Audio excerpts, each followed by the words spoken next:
Breno Altman, no podcast Três Irmãos, ele é um jornalista, né?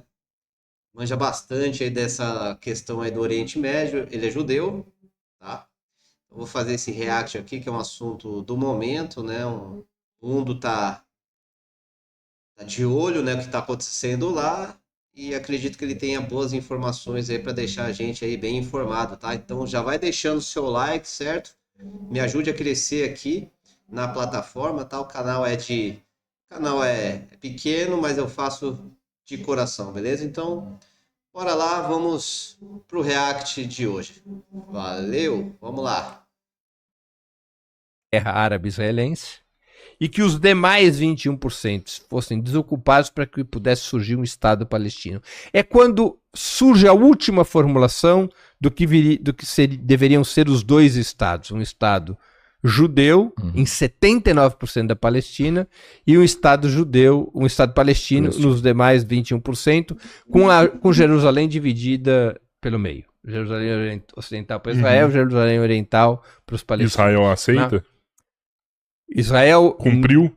jamais cumpriu essa resolução. Jamais desocupou até hoje nem a faixa de Gaza, nem a Cisjordânia.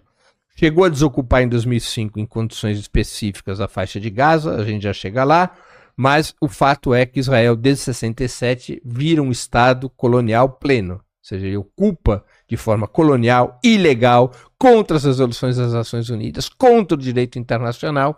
Israel ocupa tanto a Cisjordânia quanto a faixa de Gaza e Jerusalém Oriental. Então, né, rapaziada?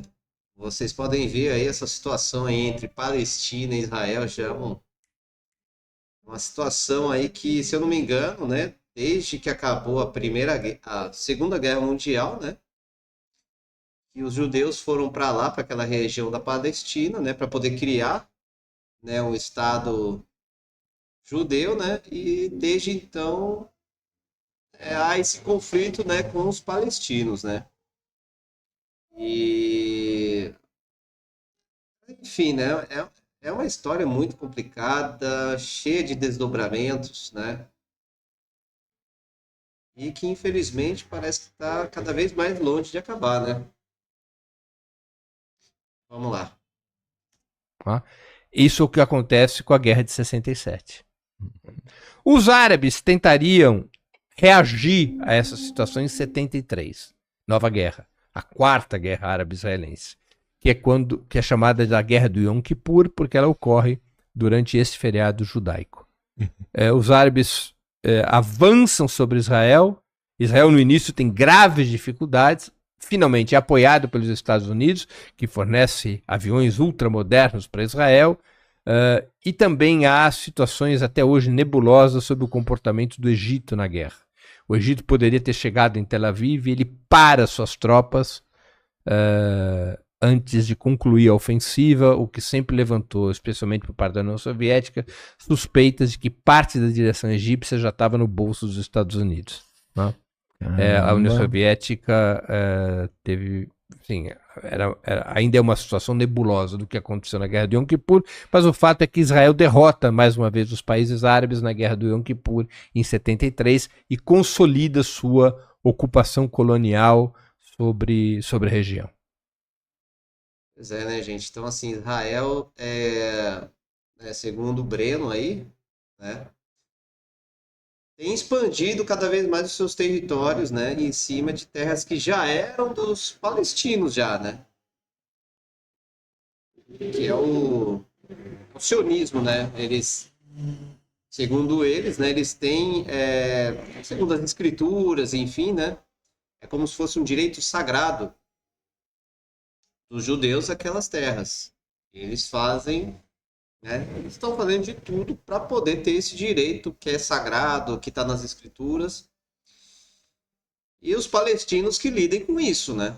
Pelo que dá para entender, pelo menos até hoje, né? Um pouco que eu também já vi da história. Né? Eu pretendo descolar o livro do Breno. Acho que eu vou descolar o livro dele. Para poder aprender um pouco mais, né? Porque hoje em dia a ignorância tá demais. Tá demais a ignorância. Eu vejo muito dos. Enfim, né? Eu uso muito o tic-teco, né?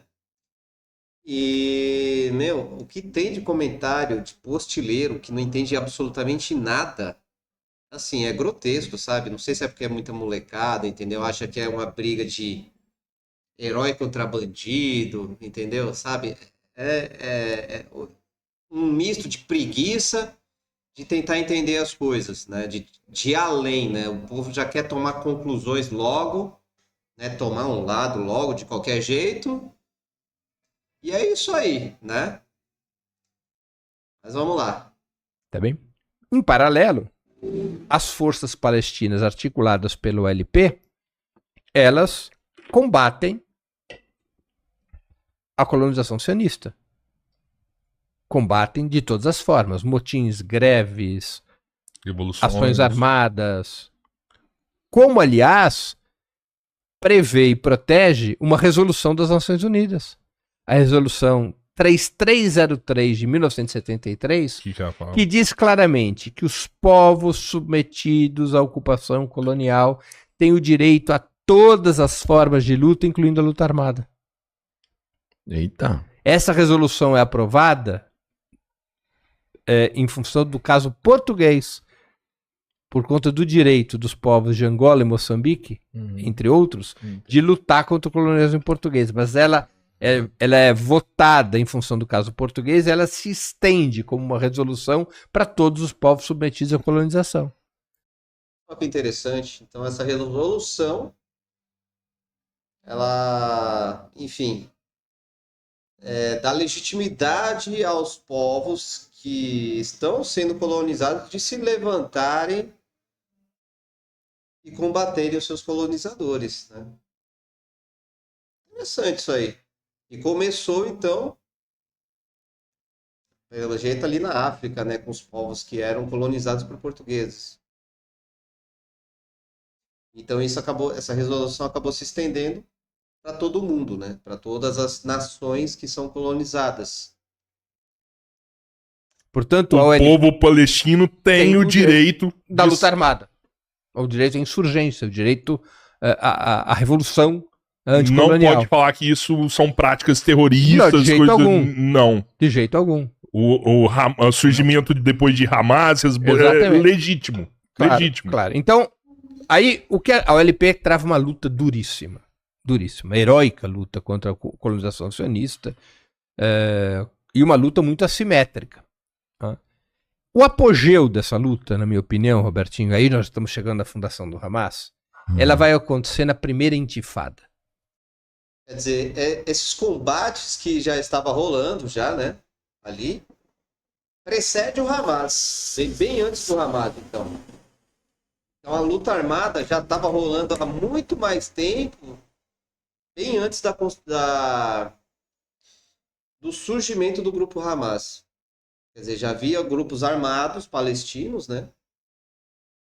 E bem depois, pelo que eu estou entendendo aí, é que vai surgir depois o grupo Hamas. Né?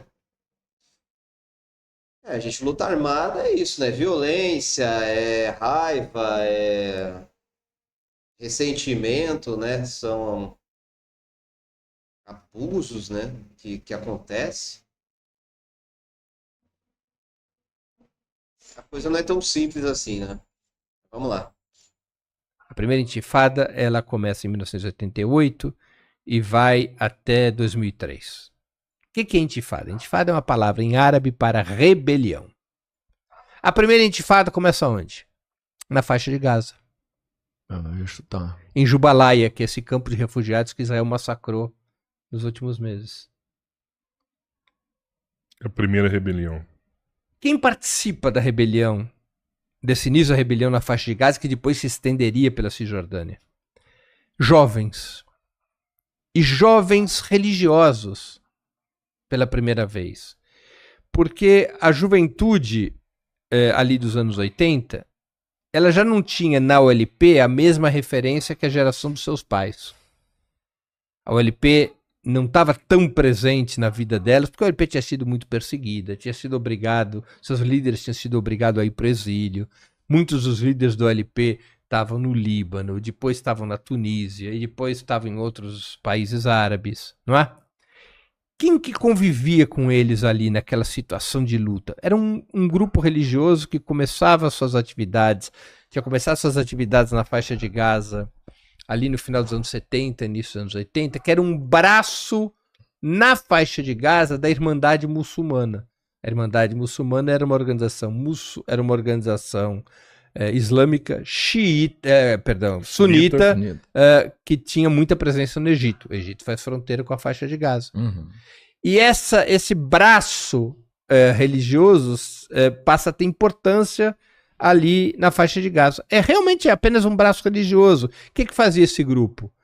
Ele se dedicava à atividade religiosa e à atividade social, atividade de caridade, atividade de criar hospitais, de criar escolas, como fazem as grandes instituições religiosas de todas as religiões em toda parte do mundo.